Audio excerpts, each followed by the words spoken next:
आप सबको आशीष दे। प्रभु के कलाम में कुछ बातें जो हमें बहुत आशीषित कर रही थी और हम चाहते हैं वो आपको भी आशीष करे। एक आयत है जो हम आपके बीच में रखेंगे, यशायाह उसका 51 और उसका पहली आयत में ये बात लिखा है, हे धर्म पर चलने वालों, हे यहोवा के ढूंढने वालों, कान लगाकर मेरी सुनो।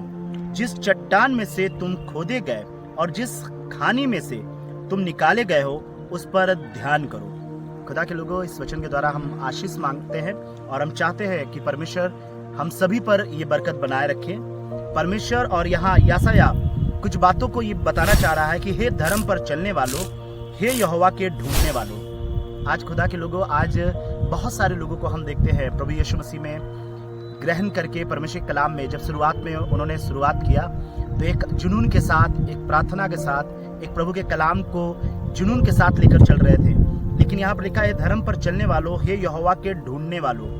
आज कितने प्रतिशत लोग परमेश्वर को ढूंढ रहे हैं? आज अपने कामों में लिप्त है, किसी प्रकार के जब चर्च ज्वाइन करते हैं, प्रभु के कलाम को ग्रहण करते हैं, बाइबल पढ़ते हैं, तो उनके दिमाग पे सिर्फ एक ही बातें चलता है कि वो अपनी पहचान कई दफा भूल जाते हैं। और उनकी सही पहचान क्या है? बाइबल में एक आयत अगर पढ़ेंगे तो वहां पर लिखा है, तुम प्रभु में एक नई सृष्टि हो। क्या ये बात सच है कि हम नई सृष्टि है? आज अगर अपने आप को टटोलेंगे तो क्या सच है ये बात कि हम नई सृष्टि है? यहाँ पर ये बात मुझे बड़ा छू रहा था। लिखा है, हे धर्म पर चलने वालों, हे यहोवा के ढूंढने वालों, कान लगा कर मेरी सुनो। जिस चट्टान में से तुम खोदे गए और जिस खानी में से तुम निकाले गए हो उस पर ध्यान करो।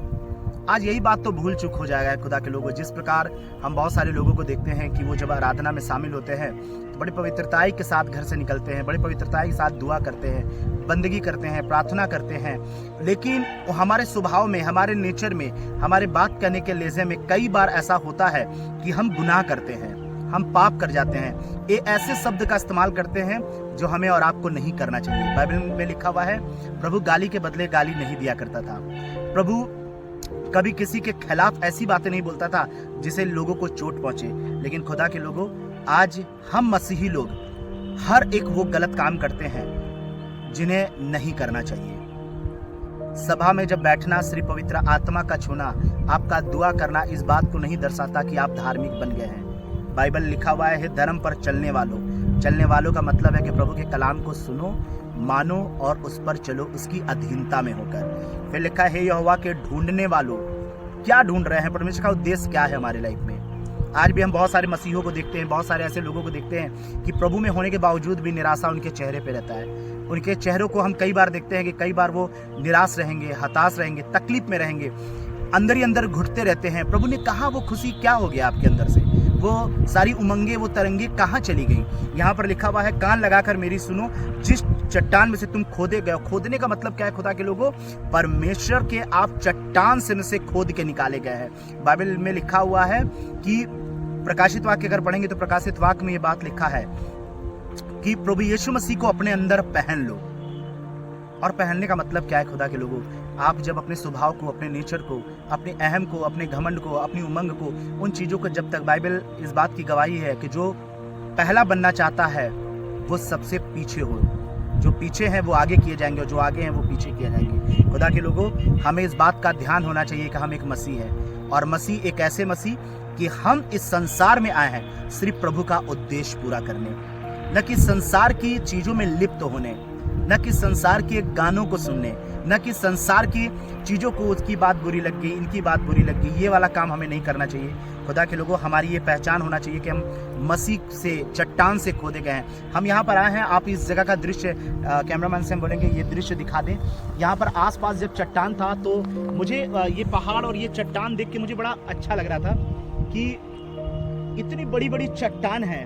जब इस जगह पे आए तो हम कह रहे ये इतनी बड़ी बड़ी चट्टान है, पहाड़ है, लेकिन उस पहाड़ों का ही उद्देश्य, इस चट्टान का ही उद्देश्य ये था ताकि हम प्रभु के कामों में आगे बढ़ सकें। आंधी आती है, तूफान होती है, ये टस का मस नहीं होती है।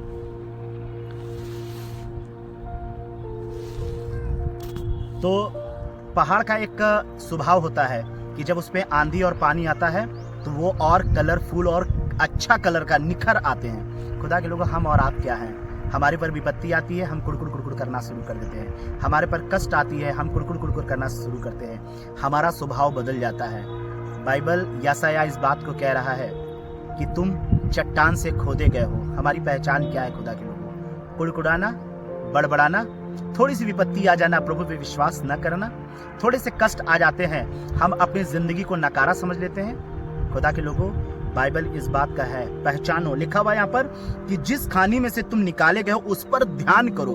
हमें हर दिन ये ध्यान रखना है कि हमें गाली के बदले गाली नहीं देना है। हमें हर दिन ये ध्यान रखना है कि कष्ट और विपत्ति के दौरान भी हमें और आपको अपने स्वभाव से अलग नहीं होना है। एक वचन कह के हम ये रिकॉर्डिंग यही बंद करेंगे। लिखा है, हे परमेश्वर, भजन उसका 18 और उसके 1-2 में लिखा है, हे परमेश्वर, हे मेरे बल, मैं तुझसे प्रेम करता हूँ। यहोवा मेरी चट्टान और मेरा गढ़ और मेरा छुड़ाने वाला है। मेरा ईश्वर मेरी चट्टान है जिसका मैं शरणागत हूँ। वह मेरी ढाल और मेरी मुक्ति का सींग और मेरा ऊंचा गढ़ है। Jesus is my rock. प्रभु मेरी चट्टान है। आपका विश्वास चट्टान की नहीं होना चाहिए। आपकी प्रार्थना चट्टान की नहीं होना चाहिए। आपकी परमेश्वर की सेवकाई चट्टान की नहीं होना चाहिए। और खुदा के लोगों, इस बात की हम गवाही देते हैं, इस बात का हम उद्देश्य देते हैं। आप और हम जब चट्टान की नहीं हर कुछ रखेंगे तो इस संसार की चाहे जितनी बड़ी विपत्ति और कष्ट क्यों ना हो, वो आपको बर्बाद, नुकसान नहीं पहुंचा सकती, क्योंकि आप एक चट्टान से निकाले गए हैं। आपका विश्वास भी एक चट्टान की नहीं होना चाहिए। आपके शब्द से दूसरों को निराशा नहीं, हताश नहीं, बल्कि उससे आशीष मिलना चाहिए कि आप ताकि चट्टान की तरह खड़े हो सके। शैतान भी आपको हिला नहीं सकता, कष्ट भी आपको हिला नहीं सकता, बीमारी भी आपको हिला नहीं सकती। और हम आपको इस बात की आशीष देते हैं खुदा के लोगों, जब आप चट्टान की नाई होकर पूरी जिंदगी बिताएंगे, आपके और आपके घराने पे बरकत आना शुरू हो जाएगा। प्रभु आप सबको आशीष दे। जय मसीह की। आप अपनी भेंट और अपना दशवां अंश इस सेवा में इस्तेमाल कर सकते हैं, ताकि आप पर और आपके घराने पर आशीष बना रहे। धन्यवाद।